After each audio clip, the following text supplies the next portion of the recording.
The town of Dustfall had a way of eating people alive. It sat squat and ugly on the edge of the Mojave Flats, a collection of sun, bleached wood and cracked adobe that seemed less like a settlement and more like a wound the desert hadn't finished closing. The men who ran it were the kind of men who had come west with dreams and been reduced by heat and disappointment into something meaner, something that needed to stomp on whatever was smaller than itself just to feel tall. There was no share, if worth mentioning. The last one had ridden out 8 months ago, and nobody had bothered to replace him because the Calhoun brothers had made it quietly understood that law and Dustfall answered to them. It was into this town, on a Tuesday in late October, when the wind came off the mountains like a blade, that Mei Lin arrived. She came on a brown mule that looked half dead, leading it by a rope because one of its shoes had worked loose 3 miles back. She wore a plain gray coat, the kind that didn't belong to any particular decade, and her black hair was pinned under a wide, brimmed hat that had seen considerable weather. She carried a single saddlebag over one shoulder, and at her hip, almost invisible under the coat's hem, hung a Colt single action army in a plain leather holster that showed long use but no decoration. She looked like nobody. She looked like the kind of person a town like Dustfall would barely notice before forgetting entirely. That was, in certain ways, exactly the point. She brought the mule to the livery at the northern end of the main street, a man named Garrett running it, who had the permanent squint of someone who'd spent 40 years looking into desert sun. He came out wiping his hands on a rag and looked at her the way most people in Dustfall looked at anyone who wasn't white, which was the way you looked at something that had wandered on to your property uninvited.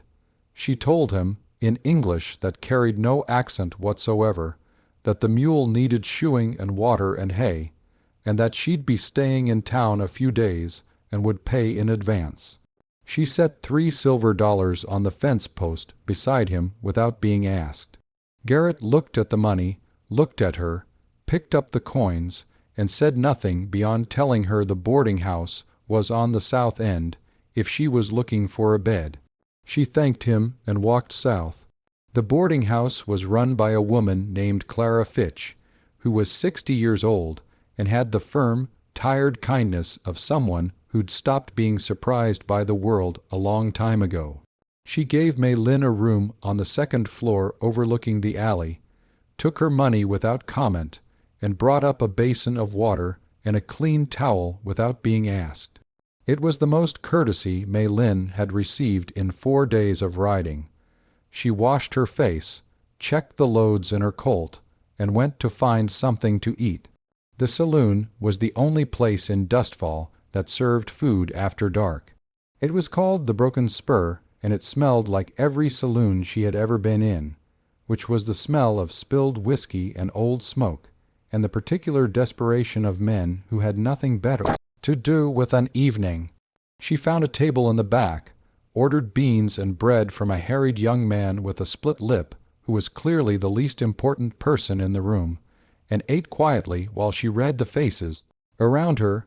She had a talent for this, for reading rooms the way other people read books, fast and complete, finding the thing buried in the text that the author maybe hadn't meant to put there. Within 10 minutes she had identified the 2 Calhoun brothers holding court at the bar, a man named Decker who was their gun, 3 townspeople who were frightened of something specific, and one old man in the corner who watched everything with the careful eyes of someone who remembered when things had been different. She also noticed, about halfway through her meal, that she had become the subject of a running commentary from a table of 4 men near the door. It started the way these things always started, quietly enough that she could pretend not to hear if she wanted to. Remarks about the hat, remarks about her face. One of the men doing an exaggerated imitation of someone speaking Chinese, though she had not spoken a word to any of them, and they had no reason to think she spoke anything other than what she did. The other 3 laughing, the laughter getting louder as the whiskey in their glasses went down. The larger of the brothers, whose name was Cole Calhoun, turned from the bar to watch with the flat enjoyment of a man who liked to see things squirm. He was broad across the chest with a face like an old boot, and he wore his gun the way men wore it when they wanted you to know the gun was part of the argument. One of the four men, emboldened by Cole's attention, stood up and walked toward her table. He was young, maybe 20, too, with the particular recklessness of someone who had learned that in this town recklessness paid. He pulled out the chair across from her, turned it around, and sat on it backward with his arms folded over the back and a grin on his face that he probably thought was charming. He said, "You lost, China girl." She put a piece of bread in her mouth and chewed it. He said, "I'm talking to you. You understand English. You savvy." She looked at him for the first time, directly, which seemed to throw him slightly. Her eyes were very calm and very dark, and they took him in the way a doctor's eyes might, noting what was there without being moved by it.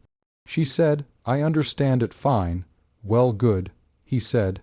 "Then you understand me when I say this ain't really the place for your kind. We got enough strays in Dustfall already." "What kind is that?" She said. He blinked. He hadn't expected a question. "What? You said my kind. I'm asking what kind you mean." He looked back at his table for support. His friends were grinning. Cole Calhoun had turned fully around now, resting his elbow on the bar, watching with open interest. The young man turned back to her with renewed confidence from their attention and said, "The kind that ought to be somewhere else." "And where?" She said pleasantly, picking up her bread again, "Would that be?" He opened his mouth, closed it, decided to try a different angle. He reached out and flicked the brim of her hat. "Cute hat," he said. "Where'd you steal it?" She set down her bread. She folded her hands on the table. She looked at him with that same level, undisturbed gaze and said, quietly enough that it was almost private, "I'd be careful about where you point your hands, friend. That's advice, and I don't generally give it twice." The table of four erupted. The young man's face went red and then hard. Cole Calhoun made a sound that might have been a laugh. The young man pushed back the chair and stood up, squaring his shoulders, and said in a louder voice now, performing for the room, "Is that right? And what exactly is a little China woman gonna do about it?" What happened next happened the way these things happen when someone is very good, which is to say it happened so fast that the people watching weren't entirely sure what they had seen until it was already over. Her right hand moved. There was the sound of a hammer being pulled to full cock. And then there was a Colt revolver resting on the table pointed at the young man's chest, and her hand behind it as steady as the table itself. And her expression had not changed at all, not by a degree, which was somehow the most frightening thing in the room. Nobody spoke. The young man had gone the color of old ash. She said, still in that quiet voice, "I'd sit back down." He sat back down. He didn't do it quickly, because pride required a show of deliberateness, but he sat.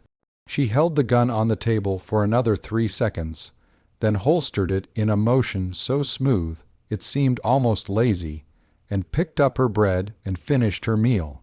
Cole Calhoun stared at her from the bar with an expression that had moved past amusement into something more calculating. His brother, Roy, smaller and darker, said something low in Cole's ear. Cole didn't respond, just kept watching. The old man in the corner, whose name Mei Lin didn't know yet, looked at her over his glass with an expression she recognized as recognition. He had seen fast hands before. He knew what he was looking at.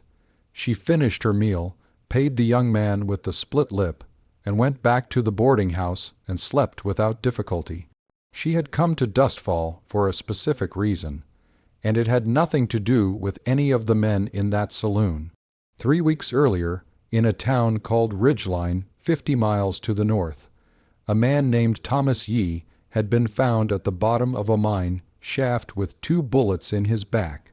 Thomas Yee had been 61 years old, a retired railroad laborer who had saved for 15 years to buy a small plot of land outside Ridgeline where he grew vegetables and kept chickens and bunnies. Most accounts had bothered nobody. The land happened to sit on top of a silver deposit that someone in Dustfall had recently discovered, and within a month of that discovery Thomas Yee was dead, and the land had been claimed by a company with ties to the Calhoun family. Thomas Yee had been Mei Lin's uncle.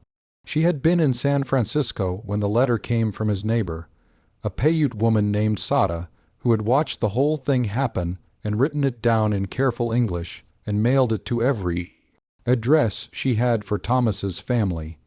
Mei Lin had read the letter twice, packed her saddlebag, checked her colt, and ridden south.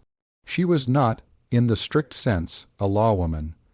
She had been many things in her 34 years, some of which involved law and some of which involved the considerable space that existed outside it. She had been born in Guangdong Province and come to California at age 4 with her mother and her uncle Thomas, who had worked the railroad until the railroad was done and then found what work he could. She had grown up in mining camps and railroad towns and the hard edge of cities where Chinese people were permitted to exist so long as they were useful and invisible. She had learned to shoot in a camp outside Sacramento from a half-Irish, half-Mexican pistolero named Ignacio, who said she had a natural gift and spent 2 years making sure she used it properly. She had done work since then that she didn't describe in detail when people asked, which was fine because people in the West had generally learned not to ask. She spent the next morning walking Dustfall, learning its geography the way she always learned a place she might need to move through quickly. The town was organized around a single main street, with alleys branching off it like broken ribs. The Calhoun brothers kept an office above the assay house on the east side. Decker, their gun, lived in a room above the broken spur. There were 11 other men she counted who were in some capacity connected to Calhoun business, of varying competence. The townspeople, the ones who were just trying to live here, were afraid in that particular chronic way that comes from having been afraid for a long time. She stopped at the general store and bought tobacco she didn't use and coffee she did, and while the storekeeper made her change she asked him, in the manner of idle conversation, about property disputes in the area, about a piece of land up near Ridgeline she'd heard might be available. The storekeeper's face did something complicated, and he said he didn't know anything about that, and gave her change and found somewhere else to be, which told her everything she needed. She stopped at the well in the center of town and drank water from the public ladle, and while she was doing it, the old man from the saloon appeared beside her. He was tall, and had probably been taller before age rounded his spine, and he had the kind of face that weathered countryside puts on men, carved and creased and not easily read.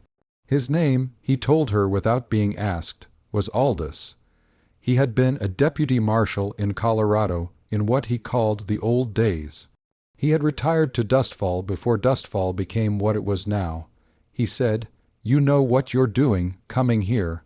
"I generally do," she said. Calhoun had 4 men riding for him last year.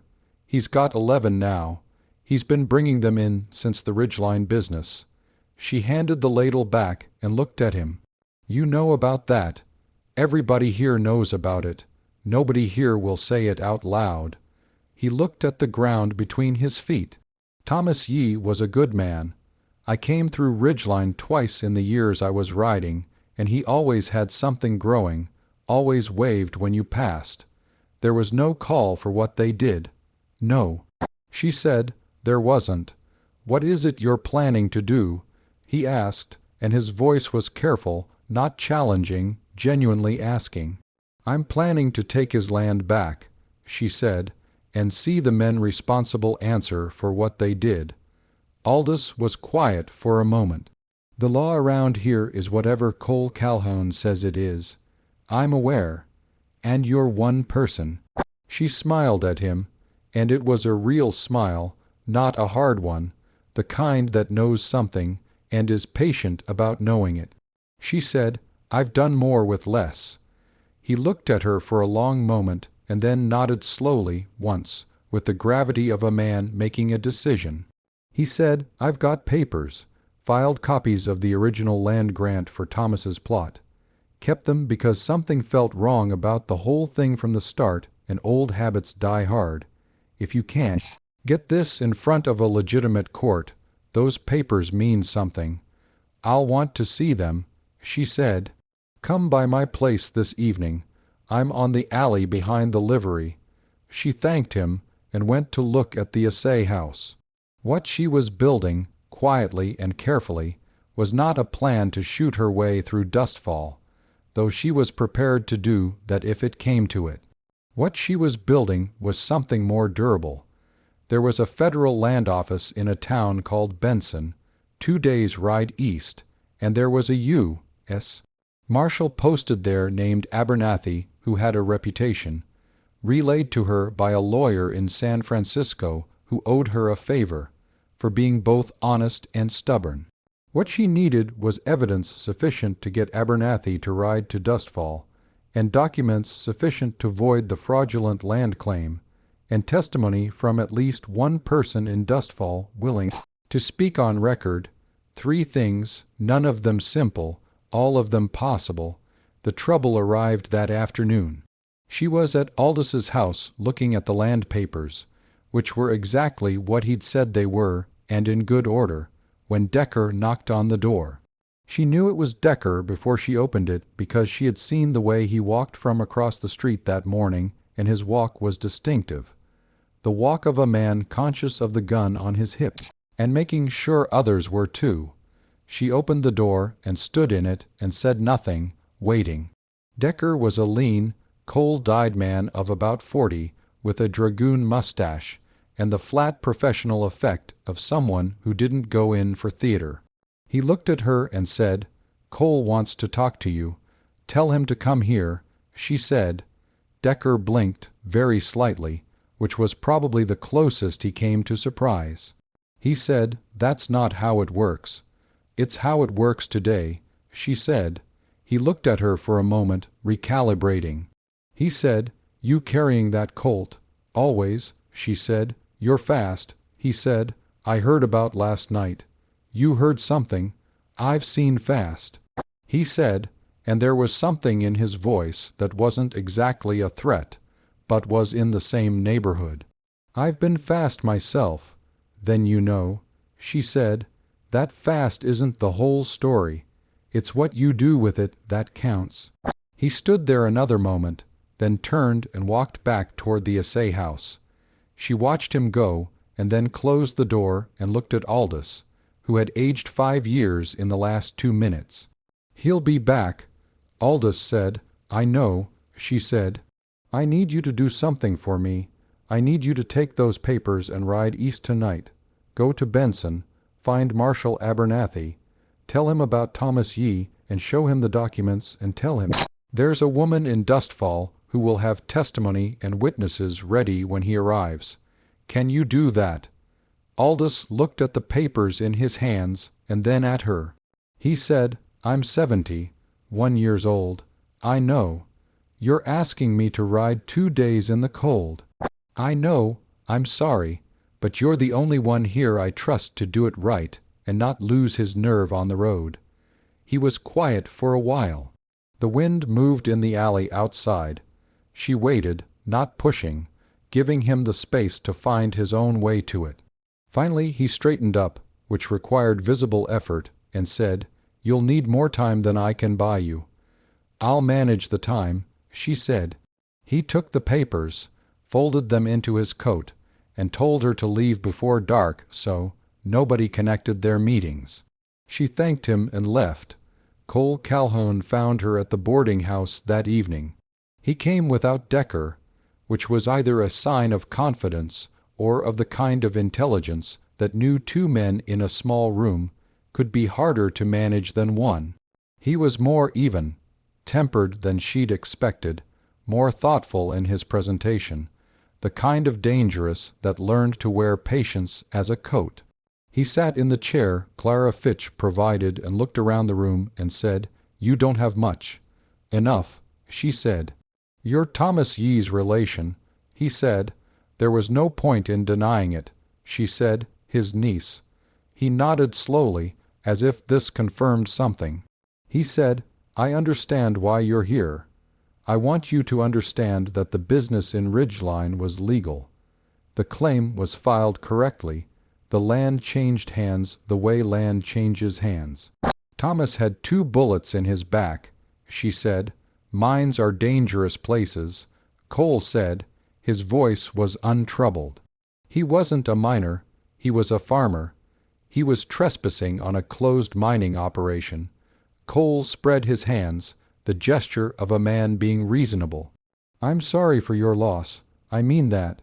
But there's nothing here to come back to. The land is gone. It's been developed.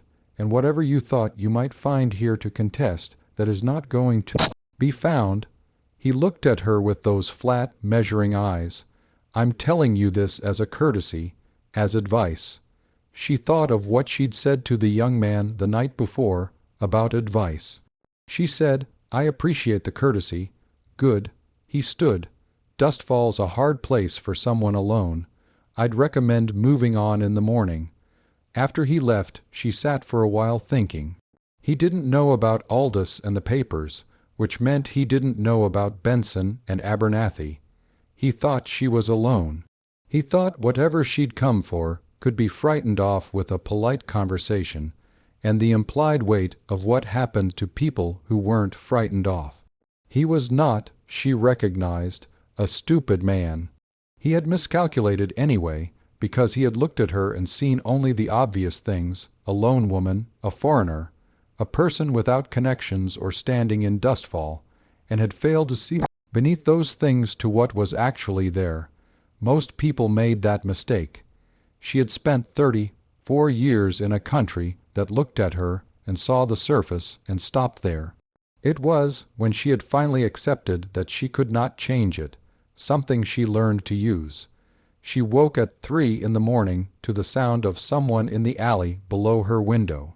She was at the window before she was fully awake, which was a skill she had developed young and maintained through practice. 2 men in the alley, one of them holding a lantern, looking up at the boarding house in a way that was not ambiguous. She recognized neither of them, but she recognized what they were and what they had been sent to do. She dressed in under a minute, took the saddlebag, and went down the back stairs, coming out through the kitchen while Clara Fitch slept unknowing upstairs. She went north through the alley parallel to the main street. Moving quietly in boots, she'd spent time breaking in specifically because quiet mattered. She came out behind the livery where Garrett was asleep in his small house and got her mule from the paddock without waking him, rode it bareback down the northern road until she was a mile from town, then doubled back through the desert on a wide arc to come in from the east. This was the part of the plan that required the thing she was best at, which was patience with teeth.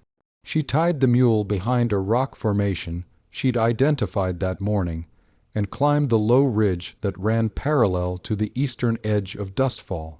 From there, in the moonlight, she could see the main street and the assay house and the broken spur and the boarding house with the 2 men still in the alley looking confused about where she'd gone.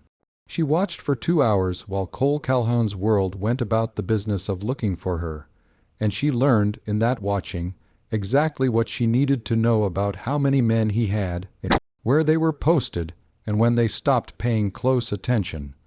Dawn came cold and flat and gray across the desert, and with it came the thing she'd been waiting for. 3 witnesses. That was what she'd realized she needed, not just Aldous' papers, not just Abernathy's authority. She needed voices from inside Dustfall willing to speak, and she knew from reading that room on that first night that there were people here who had been waiting for something to tip the balance, who had been holding back only because the weight on the other side seemed too heavy to shift alone. She needed to show them the balance could shift. She came into town at first light, openly, walking the mule down the main street as if she'd merely been out for an early ride. She had been counting on the assumption that Cole Calhoun would wait to see if the night's business had concluded before making a public move, and she had counted correctly. The main street was quiet. 2 of his men saw her and hesitated, which told her they'd been told to be subtle about it if possible, and weren't sure what subtlety looked like here. She tied the mule to the post outside the broken spur, went in, sat down at her table from 2 nights ago, and waited.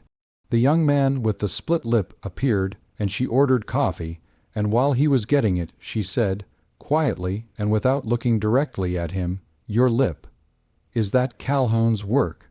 He froze with his back to her. She said, "You don't have to answer. I'm just asking if you're tired of it." He turned around slowly. He was maybe 19, with frightened and angry eyes in equal proportion, the combination she'd learned to recognize as someone on the edge of something. He said, very quietly, "What if I am? There's a federal marshal coming," she said. 2 days. He's going to need to talk to people. Anything you've seen or heard about Thomas Yee, about how that land changed hands, about anything Calhoun's done to anyone in this town.